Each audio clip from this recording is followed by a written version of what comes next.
मोर आगे भइल बा ए राजा खोसत खोसत पलेट कमर में दागी भइल बा कि दिन रात खोलत पहिरा हो दिन रात खोलत पहिरा सारी मन मोर आगे भइल बा ए राजा खोसत खोसत पलेट कमर में दागी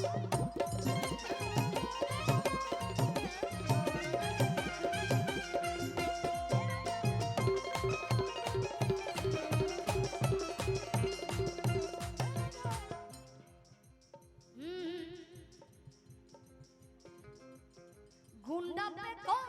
ते भौंकता रे गोरो मिजाज में ते लौकता रे गुंडा पे कौन ते भौंकता रे गोरो मिजाज में ते लौकता रे कि बोल ना बोल हमारा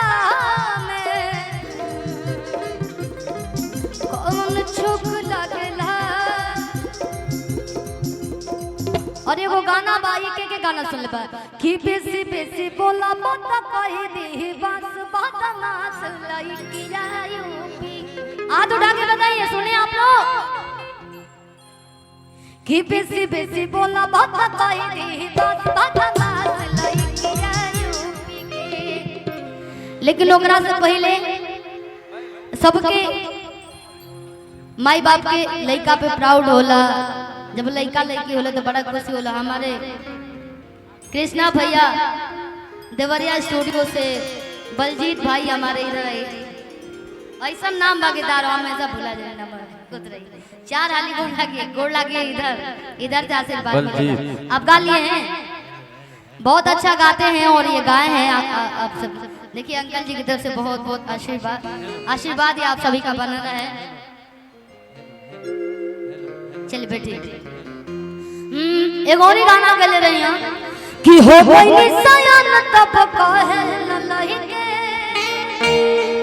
कि हमरा जैसे धरती पे खुश के हो नहीं के तो ज्यादा बोलब नहीं इतना ना महान हई हम जमाना पूछो कहे पापा के अपना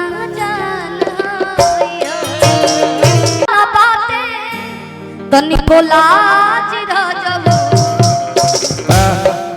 कि छने छने बदले अरे तोहरो मिजाज रजबो धोखे